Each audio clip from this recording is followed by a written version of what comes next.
Good morning to all. आज हमारी 13वीं class है, दोहरा लेखा प्रणाली। तो इसमें देखेंगे हम क्वेश्चन नंबर आपका 14वां क्वेश्चन नंबर 14।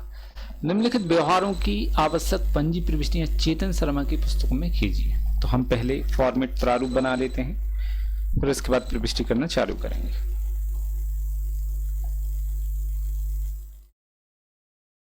तो देखेंगे आप यहाँ पर, तो एक सेकंड हम इसको बस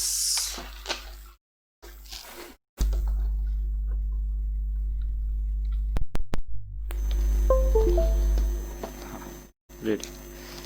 तो यहाँ सबसे पहले हम क्या बना लेते हैं, प्रारूप बना लेंगे पंजी प्रविष्टि का।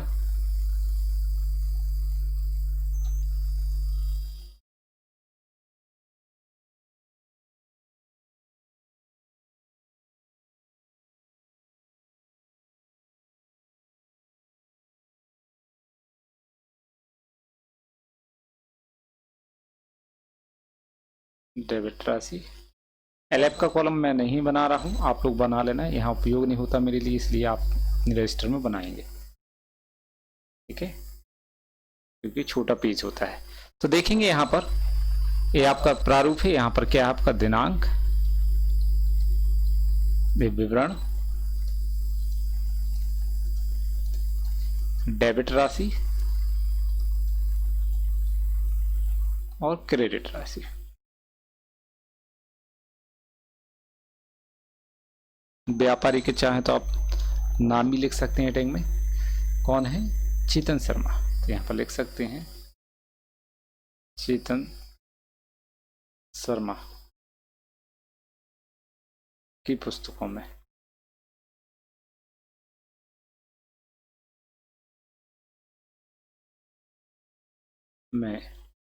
पंजी प्रविष्टियां।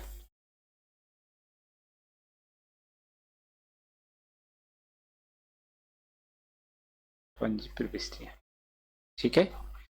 तो देखिए नंबर 1, चेतन शर्मा ने अपने मित्र रवि शास्त्री से 20,000 रुपये उधार लेकर व्यापार प्रारंभ किया। तो यहाँ पर हम पहले खाते छांटेंगे। तो यहाँ पर पहला आएगा रोकड़ और दूसरा आएगा किससे पैसा उधार लिया है, रवि शास्त्री। दूसरा आएगा रवि शास्त्री का ऋण खाता। यहाँ पर पूंजी नहीं आएगी, क्यों?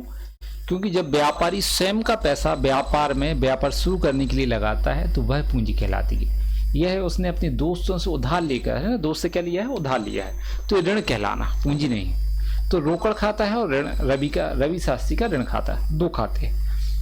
रोकड़ वास्तविक खाता है, वास्तविक का नियम आती है तो डेबिट, जाती है तो क्रेडिट। रोकड़ व्यापार में आ रही तो रोकड़ को क्या करेंगे हम, डेबिट। रवि शास्त्री एक व्यक्ति है, पाने वाले को डेबिट, देने वाले को क्रेडिट। तो रवि शास्त्री क्या कर रहा है, पैसा दे रहा है, देने वाले इसलिए क्या करेंगे, क्रेडिट। तो यहाँ पर हम डेट लिखेंगे, डेट क्या आपकी 1 जनवरी, 1 जनवरी। रोकड़ खाता डेबिट,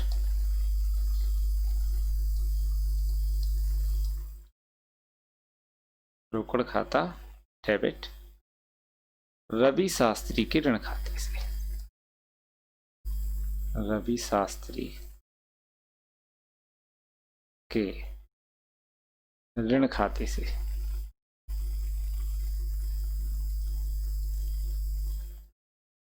ऋण खाते से या ऋण से, ठीक है। आप लोग लिख लेंगे, थोड़ी सी जगह कम है।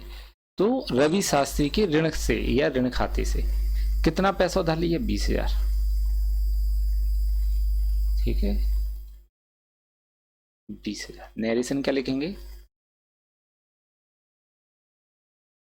ऋण लेकर व्यापार प्रारंभ किया, ऋण लेकर व्यापार प्रारंभ किया, प्रारंभ किया, ठीक। अगला क्वेश्चन, अगला पॉइंट देखेंगे अब हम। मोहिंदर से 8,000 सूची मूल्य का माल नगद खरीदा, जिस पर 15% व्यापारिक बट्टा व 10% नगद बट्टा। 3 तारीख, यहां पर हम क्या लिखेंगे, माल खरीदने को क्या बोलते हैं? क्रय। नगद खरीदा है तो व्यक्ति से हमें कुछ नहीं लेना देना, नगद में क्या लिखते हैं? रोकड़। और नगद बट्टी की एंट्री हम करते हैं तो बट्टा खाता। व्यापारिक बट्टी की एंट्री नहीं की जाती, उसको सूची मूल्य में से सिर्फ घटा दिया जाता है। तो यहाँ पर क्रय खाता वास्तविक है, आती है तो डेबिट, जाती है तो क्रेडिट। क्रय में माल आ रहा है इसलिए क्रय को क्या करेंगे? डेबिट। रोकड़ भी वास्तविक है, आती है तो डेबिट, जाती है तो क्रेडिट। माल खरीदा तो पैसा जा रहा है इसलिए रोकड़ को क्या करेंगे? क्रेडिट। बट्टा आय व्यय है, हानि तथा खर्चों को डेबिट, आय तथा लाभ को क्रेडिट।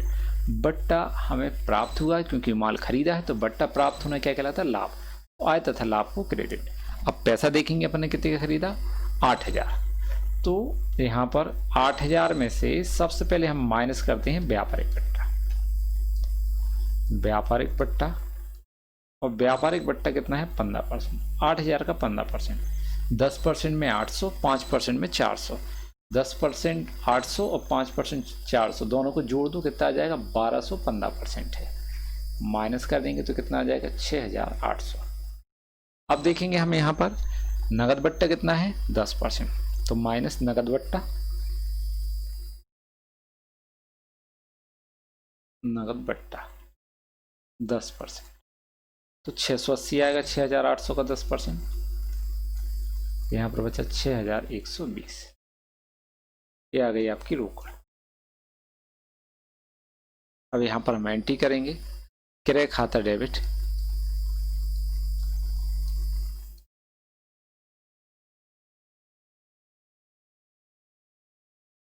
रोकड़ खाते से,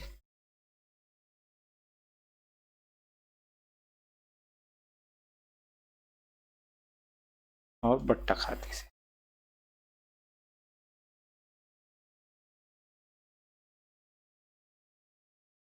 रोकड़ खाते से कितना है? 6120।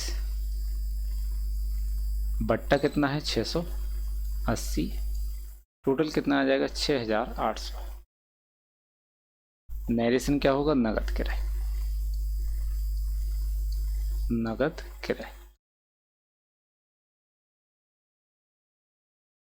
अगला 3 तारीख के बाद देखेंगे 4 तारीख। किरमानी से माल खरीदा 3000, 4 जनवरी।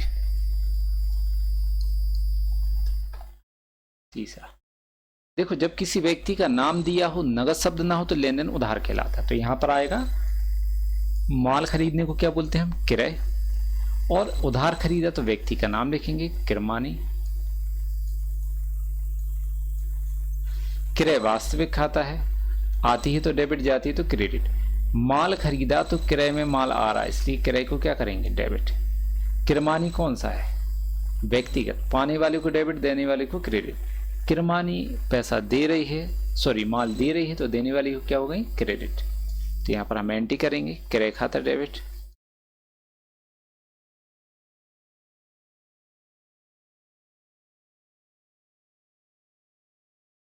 किरमानी के खाते से।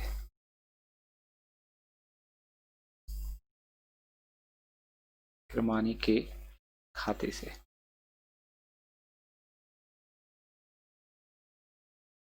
ठीक। कितने का माल खरीदा हमने किरमानी से? 3000 रुपए का। तो यहां लिखेंगे 3000, 3000। यहां पर उधार क्रय, नरेशन क्या आएगा? उधार क्रय। अगला देखेंगे हम पॉइंट नंबर 8 तारीख का। 8 जनवरी को विश्वनाथ को 4000 सूची मूल्य का माल 20% व्यापारिक बट्टा और 10% नगद बट्टे पर बेचा, उसने आधी राशि नगद दी। तो यहां पर हम प्रारूप बनाएंगे सबसे पहले।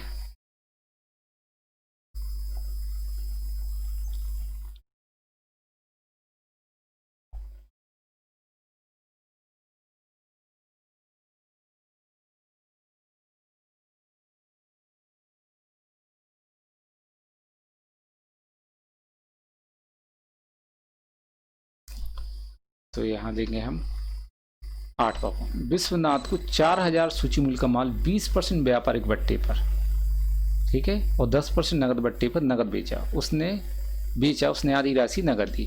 तो पॉइंट नंबर 4 यहाँ पर लिखेंगे 8 जनवरी। माल बेचा इसलिए क्या लिखेंगे, विक्रय। माल बेचने को क्या बोलते हैं, विक्रय। भाई उसने आधी राशि नगद दी तो क्या लिखेंगे, रोकड़। नगद बट्टा है तो बट्टा खाता, और आधा पैसा नगद है तो आधा उधार। उधार में हम व्यक्ति का नाम लिखते हैं तो क्या लिखेंगे, विश्वनाथ।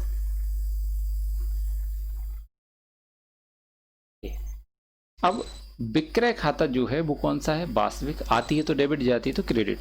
माल बेचा तो विक्रय में माल जा रहा है इसलिए विक्रय क्या होगा, क्रेडिट। रोकड़ वास्तविक है, आती है तो डेबिट, जाती है तो क्रेडिट। माल बेचा तो माल बेचने से पैसा व्यापार में आ रहा है इसलिए रोकड़ क्या होगी, डेबिट।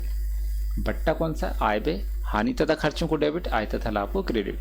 हमने माल बेचा है तो बट्टा हमने क्या किया, दिया होगा, तो बट्टा देना व्यापार के लिए खर्च है, हानि तथा खर्चों को डेबिट। विश्वनाथ व्यक्ति है, पाने वाले को डेबिट, देने वाले को क्रेडिट। हमने विश्वनाथ को माल बेचा, विश्वनाथ हो गया माल के पाने वाले, तो पाने वाले को क्या करेंगे हम, डेबिट। अब यहाँ पर हिसाब कर लेंगे, कितने का माल बेचा अपन ने, 4000। 20% व्यापारिक बट्टा, 10% नगद बट्टा, तो यहाँ पर 4000 लेंगे हम। इसमें से सबसे पहले माइनस करेंगे व्यापारिक बट्टा। व्यापारिक बट्टा कितना है, 20%। 4000 का 20% कितना होगा, 800। 10% में 400, 20% में 800, यहाँ पर कितना आएगा, 3200। अब व्यापारिक बट्टा नगद और उधार दोनों लेन देनों पर दिया जाता है इसलिए हमने सबसे पहले व्यापारिक बट्टा घटा दिया, लेकिन नगद बट्टा सिर्फ नगद लेन देन पर दिया जाता है, तो इसलिए हम यहाँ से पहले उधार मायने अलग कर देंगे। तो उधार विक्रय कितना है, आधा, तो उधार विक्रय आधा है, मतलब 1/2। 3200 के आधे कितने आएंगे, 1600। यहाँ पर कितना आ जाएगा, 1600। इस पर देंगे नगद बट्टा, ही नगद लेन देन है, तो माइनस नगद बट्टा, और नगद बट्टा कितना है, 10%। 1600 का 10% कितना आएगा, 160। 160 माइनस कर देंगे तो कितने बचेंगे, 1440। ठीक, ये है रोकड़ आपकी, माल बेचने पर इतना पैसा मिला है। तो हम एंट्री करेंगे, पहले एक बार चेक कर लेते हैं, 8000 ही है, हाँ 4000 है, ठीक है, ठीक। अब व्यापारिक बट्टे का 10 नगद 10% है, यहाँ पर एंट्री करेंगे। तो रोकड़ खाता डेबिट,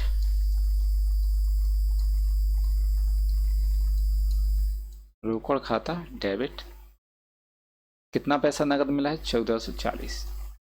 नगद बट्टा तो बट्टा खाता डेबिट,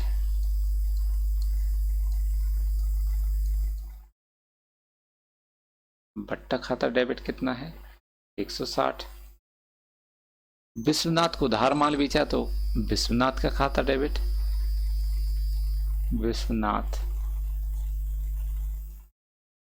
का खाता डेबिट।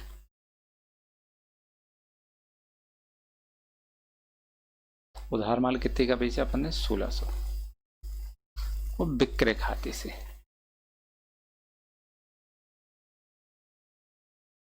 विक्रय खाते से दोनों का टोटल कर देंगे, ठीक। दोनों का टोटल कितना है आपका, 3200। नगद व उधार विक्रय, नैरेशन का लिखेंगे, नगद व उधार विक्रय।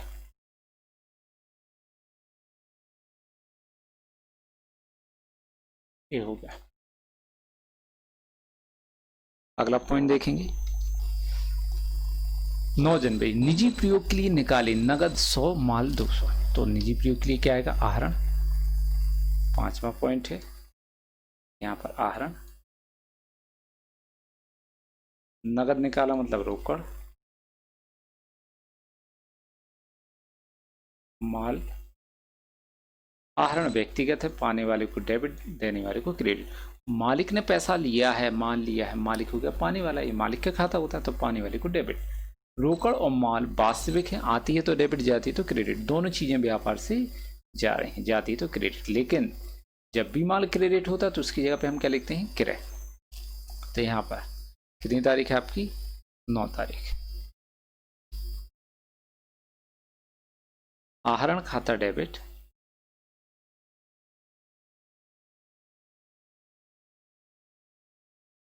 आहरण खाता डेबिट, रोकड़ खाते से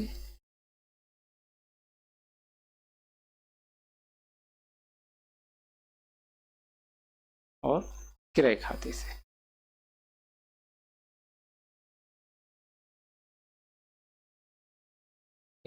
नगद कितने निकाले हैं देख लेते हैं। नगद 100, माल 200। तो यहाँ पर रोकड़ क्रेडिट कितनी आएगी 100, माल कितना आएगा 200। टोटल आहरण कितने का हुआ 300। नैरेशन निजी प्रयोग हेतु निकाले,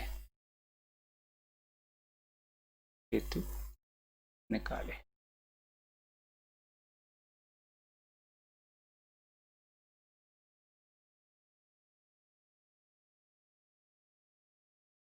चलो 9 के बाद 14 तारीख, किरमानी को 500 रुपये का माल वापस किया।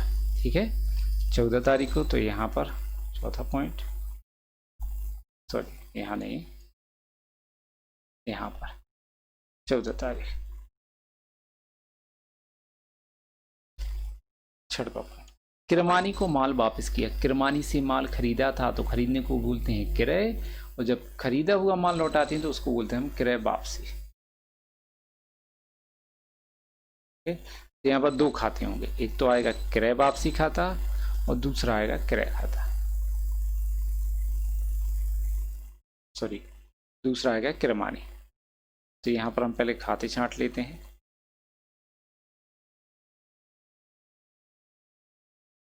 एक हो गया आपका क्रय वापसी खाता, दूसरा किसको माल वापस किया, किरमानी। क्रय वापसी वास्तविक खाता है, आती है तो डेबिट, जाती है तो क्रेडिट। माल लौटाया तो क्रय वापसी में माल व्यापार से जा रहा है, जाती है तो क्या करेंगे हम, क्रेडिट। किसको लौटाया हमने, किरमानी। किरमानी व्यक्ति है, पाने वाले को डेबिट। किरमानी को माल मिल रहा है तो उसको क्या करेंगे हम, डेबिट। एंट्री कर देंगे, किरमानी का खाता डेबिट, किरमानी का खाता डेबिट क्रय वापसी खाते से।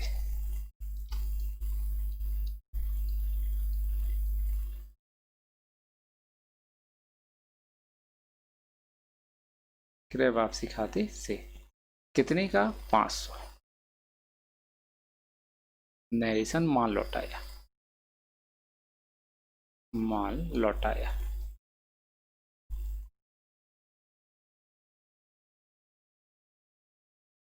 चलिए आगे देखेंगे। चलिए हम प्रारूप बना लेते हैं यहाँ पर।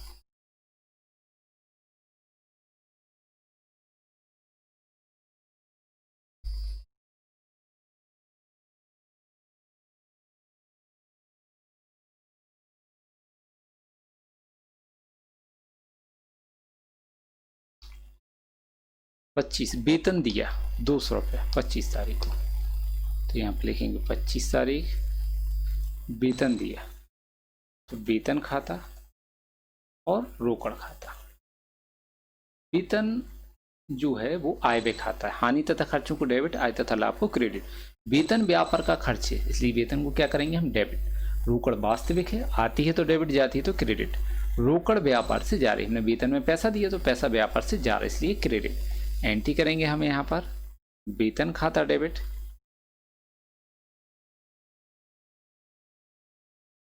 रोकड़ खाते से।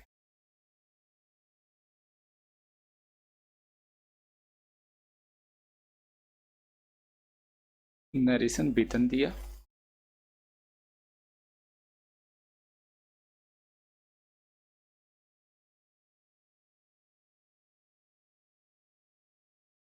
कितना दिया है वेतन अपन ने 25 तारीख को, 200 रुपये। तो यहाँ पर लिख देंगे हम 200। अगला पॉइंट 25 के बाद 26, 100 रुपये का माल दान में दिया 26 तारीख। 26 तारीख यहाँ पर 8वां, दान खाता और माल खाता। दान में क्या दिया है, माल। दान आय व्यय खाता है, हानि तथा खर्च को डेबिट, आय तथा लाभ को क्रेडिट। दान व्यापार के लिए हानि है तो डेबिट, माल वास्तविक, आती है तो डेबिट, जाती है तो क्रेडिट। माल व्यापार से जा रहा है इसलिए क्या करेंगे, क्रेडिट। लेकिन जब भी माल क्रेडिट होता है तो उसके यहाँ पे क्या लिखते हैं हम, क्रय। ठीक है तो यहाँ पर लिखेंगे दान खाता डेबिट,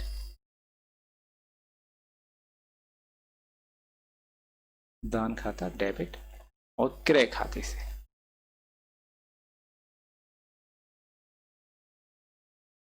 क्रय खाते से 100 रुपये।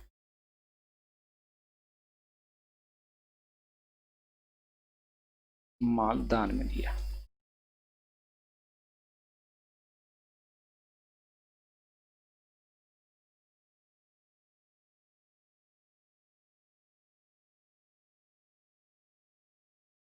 छब्बीस के बाद 28, मदन लाल से फर्नीचर खरीदा 800 रुपये। देखो नाम दिया है, नगद शब्द नहीं है, तो लेन कैसा होगा, उधार। मदन लाल से फर्नीचर खरीदा 800, 28 तारीख। तो यहाँ पर माल नहीं खरीदा है, माल खरीदते हैं तो क्रय लिखते हैं, लेकिन जब कोई संपत्ति खरीदते हैं तो संपत्ति का नाम लिखते हैं। क्या खरीदा अपन ने, फर्नीचर, तो फर्नीचर लिखेंगे क्योंकि फर्नीचर माल नहीं है, संपत्ति है। किससे खरीदा अपन ने, मदन लाल, तो जिस व्यक्ति से खरीदा उसका नाम लिखेंगे क्योंकि उधार खरीदा है। फर्नीचर वास्तविक खाता, आती है तो डेबिट, जाती तो क्रेडिट। फर्नीचर खरीदा मतलब फर्नीचर व्यापार में आ रहा है इसलिए डेबिट। मदन लाल व्यक्ति है, पाने वाले को डेबिट, देने वाले को क्रेडिट। मदन लाल फर्नीचर दे रहा है इसलिए क्रेडिट। तो यहाँ पर लिखेंगे हम फर्नीचर खाता डेबिट,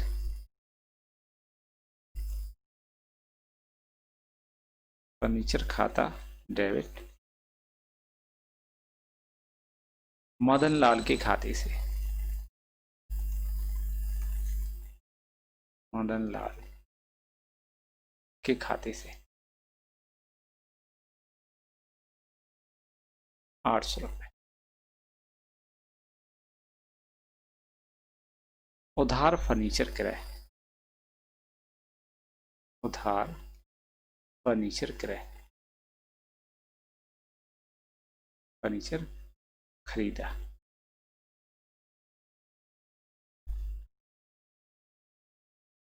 अगला पॉइंट 28 के बाद देखेंगे हम 30, दुकान का किराया दिया 100 रुपये, 30 तारीख। ठीक है, यहाँ हो जाएगा आपका 10। एक आएगा आपका किराया खाता और दूसरा आएगा, किराए में हम क्या देते हैं, पैसा, तो रोकड़ आएगा। किराया आय व्यय खाता है, हानि तथा खर्चों को डेबिट, आय तथा लाभ को क्रेडिट। किराया व्यापार का खर्च है इसलिए इसको हम क्या करेंगे, किराए को डेबिट, और रोकड़ वास्तविक, आती है तो डेबिट, जाती है तो क्रेडिट। हमने किराए में क्या दिया, पैसा, रोकड़, तो रोकड़ व्यापार से जा रही इसलिए रोकड़ को क्या करेंगे, क्रेडिट। एंट्री कर देंगे यहाँ पर हम, किराया खाता डेबिट,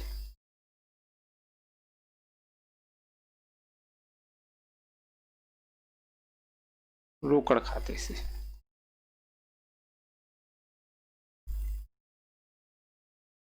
रोकड़ खाते कितने, 100 रुपये। देख लेते हैं एक बार फिर से, किराया कितना है, 100 रुपये। ठीक है, तो ये आपका क्वेश्चन कंप्लीट। यदि आपको कोई डाउट होता है यहाँ पर नरेशन लिख दें, किराया दिया। यदि आपको कोई डाउट है तो आप मुझे कॉल करके पूछ लेंगे। ठीक है, ये रहा आपका क्वेश्चन कंप्लीट। अब फोन करके पूछ लें यदि आपको कोई समस्या आती है क्वेश्चन में तो। अब हम आगे करते हैं। वैसे तो आज हम एक ही क्वेश्चन करेंगे, बाकी आपके लिए यही क्वेश्चन बिना देखे करना है, ये आपका होमवर्क है, और कल के क्वेश्चन भी आप बिना देखे करेंगे। ठीक है, थैंक यू, बाकी हम कल देखेंगे।